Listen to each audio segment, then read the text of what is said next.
Today, we're gonna dip $1.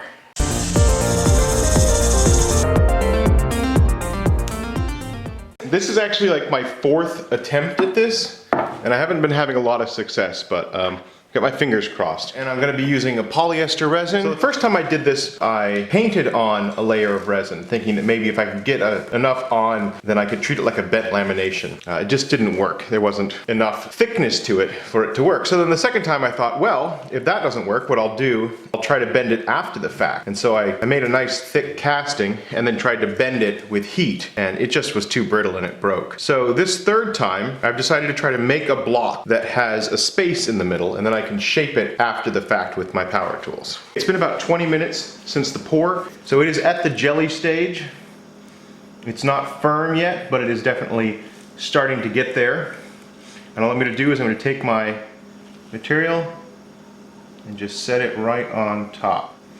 And it shouldn't sink down. So that's good. It's actually doing what I thought. I'm going to mix up some more resin. Since it is our second layer, we'll use 4 drops of catalyst. 1, 2, 3, 4.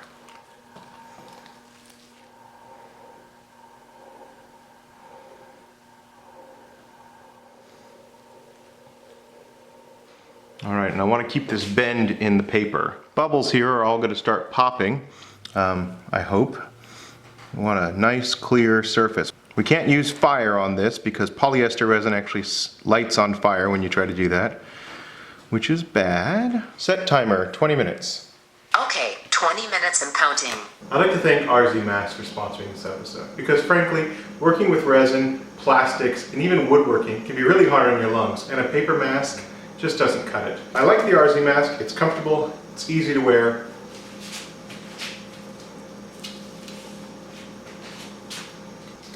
While it's not a replacement for your respirator, it is a huge upgrade over paper masks. And frankly, since it's so easy to use, I've been wearing it a lot more than I ever wore my respirator.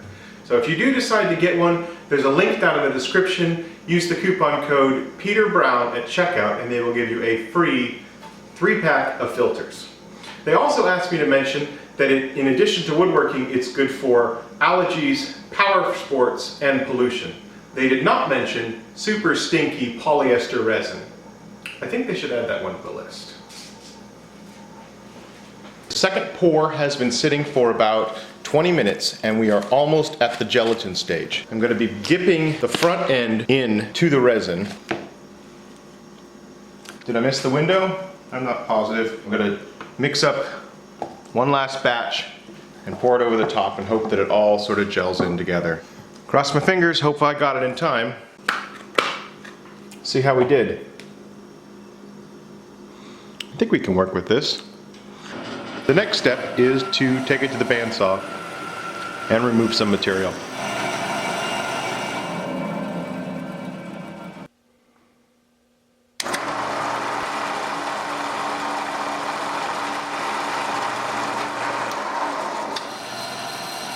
Alright, I'm definitely a little bit nervous here. Just going to do my best, take it nice and slow, and see what happens. I also have the blade guard raised up a lot, which isn't safe, but otherwise you can't see what's happening. So that's as much as I'm willing to do on the bandsaw. I'm going to go ahead and go the coward's route and get out my belt sander.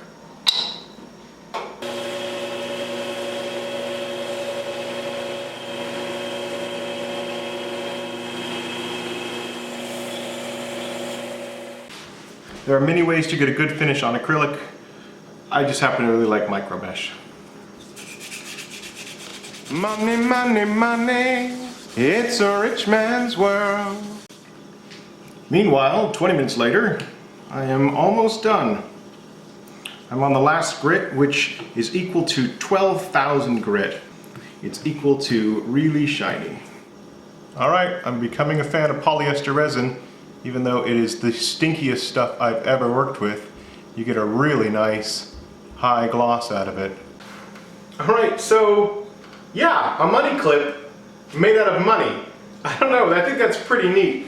On my 4th try, I finally got it working. Now, if I'd known that it was going to succeed, I might have gone up to a higher currency. I was thinking a 5 or a 10 would be pretty cool in here because it just shows that much more commitment to the idea. First I was going to go for shredded money and try to do that, but I just liked the idea of a whole dollar bill in there. I just thought it was a better idea.